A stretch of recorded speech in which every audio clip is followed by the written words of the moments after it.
کہ سونے کے زیورات لگے ہوئے ہیں ایک کیا ہے جگہ پر، اور اس پر چادر ڈال کر نماز پڑھنے مالک چلا جاتا ہے، لیکن کوئی چھیڑنے والا نہیں۔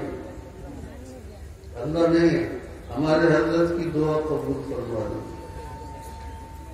اور تیسری دعا قبول یوں ہوئی کہ ایک بزرگ نے مدینہ طیبہ کے جو بڑے اللہ والے تھے، انہیں خواب میں جناب رسول اللہ صلی اللہ علیہ وسلم نظر آئے۔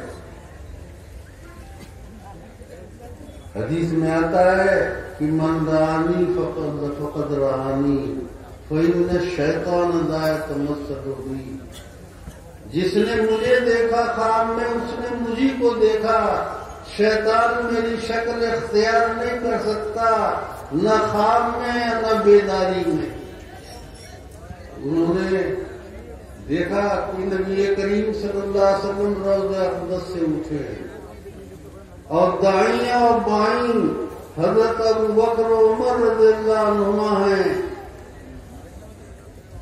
انہوں نے پوچھا یا خاتم الانبیاء یا رسول اللہ صلی اللہ علیہ وسلم، آپ کہاں جا رہے ہیں؟ کہنے لگے تمہیں خبر نہیں، خلیل ہندی کا انتقال ہوا ہے، اس کی نماز جنازہ میں شرکت کے لیے جا رہا ہوں۔ ہمارے اکابر رتبہ یہ تھا۔ تو بہرحال میں عرض کر رہا تھا